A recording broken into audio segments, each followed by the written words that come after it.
সাগৰদাই তোমাক লগ ধৰিছে? অঁ, এজন স্বামীয়ে যিমান দায়িত্ব পালন কৰে তাতকৈ বহুত বেছি সাগৰে তোমাক লৈ দায়িত্ব পালন কৰি আছে। সাগৰৰ কথাবোৰতে মই সকলো বুজিলোঁ আৰু তোমাৰ ওচৰলৈ গুচি আহিলোঁ। আৰু তেওঁ কৈছে আজি কিবা আলোচনাও আছে। আলোচনা?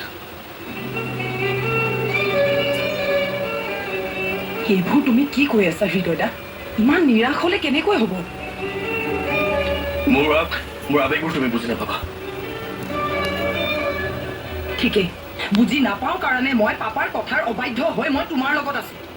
বুজি নাপাওঁ কাৰণে মই তোমাৰ সুখৰ কথা ভাবোঁ। বুজি নাপাওঁ কাৰণে মই তোমাৰ হৈ যুঁজ দিওঁ, নহয়নে? সন্ধিয়া তুমি মোক একো বুলি ভাবিব নালাগে হৃদয়দা, কিন্তু প্লিজ মোক বুজি নাপাওঁ বুলি নকবা।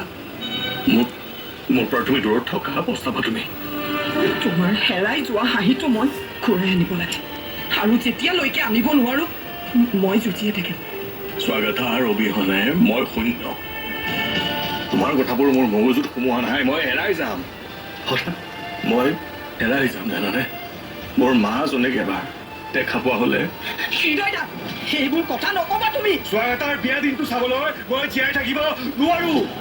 মই কেৱল আন্ধাৰ দেখিছো সন্ধিয়া, চাৰিওফালে কেৱল আন্ধাৰ। জোনাক নাই, ৰ'দ নাই, পোহৰ নাই, কেৱল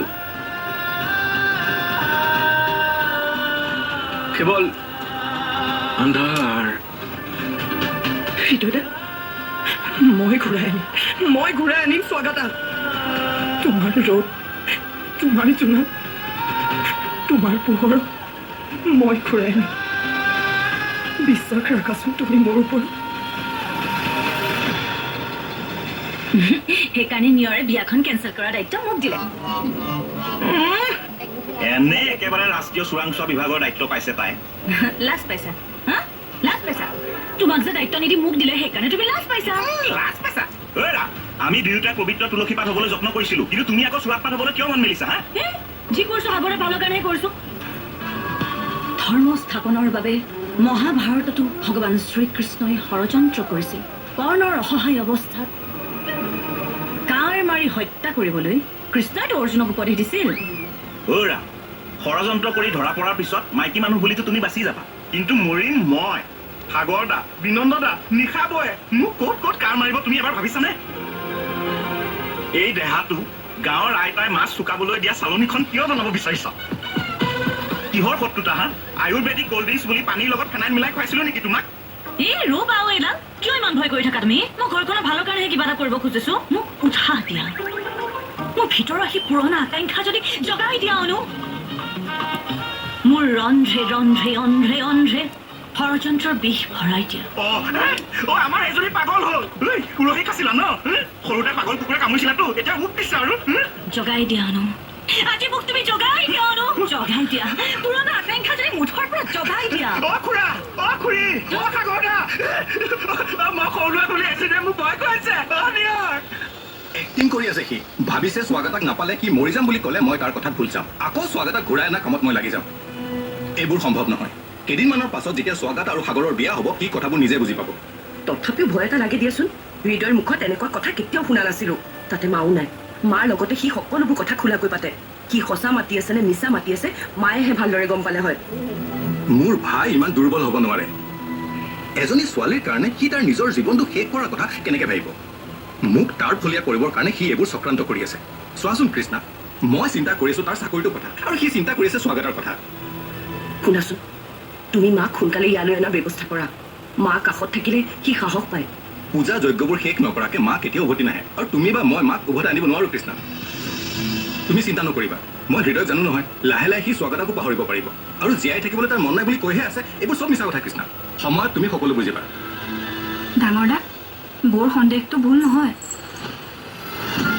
আজি মোৰ যিমান খং উঠিছে তাতকে আজি মোৰ বেছি দুখ লাগিছে। স্বাগতৰ কথা কৈ কৈ সেই অফিচাৰজনে মোক যিমান অপমান কৰিলে, তেনেকুৱা অপমান মই আজিলৈকে কেতিয়াও পোৱা নাছিলো। তাৰ বাবে মই আপোনাক ক্ষমা বিচাৰিছো দেউতা, কিন্তু মই আপোনাক এটা কথা ক'ব বিচাৰিছো। সেই অফিচাৰজন হৃদয়দাৰ শত্ৰু, ৰুদ্ৰ প্ৰতাপৰ সোঁহাত। মই হৃদয়দাক জেইল হোৱাৰ পৰা বচোৱাৰ কাৰণে, আপোনাক আঘাত দিবৰ কাৰণে তেওঁ এইবোৰ কথা জানি বুজি কৈছে। জানি বুজি ক'ব পাৰে কিন্তু মিছা কথা কোৱা নাই আপুনি সুবিধা দিয়াৰ কাৰণেইতো দেউতাক অফিচাৰজনে অপমান কৰিব পাৰিলে আৰু অকল অফিচাৰজনেই নহয় সকলোৱে আপোনাক এতিয়া তেনেদৰেই ভাবে ৰ'বাচোন নিয়ৰ আমি সকলোৱে বৌক লক্ষ্য কৰি ল'লে কেনেকৈ হ'ব যি হ'ল হৈ গ'ল এতিয়া বাকীখিনি কেনেকৈ ঠিক কৰিব পৰা যায় আমি সেয়াহে চিন্তা কৰিব লাগে নিশা বৌ আপুনি কি কয় মই সিদ্ধান্ত ল'ব পৰা পৰ্যায়ত নাই আপোনালোক সকলোৱে মিলি যি সিদ্ধান্ত লয় মই তাকেই মানিম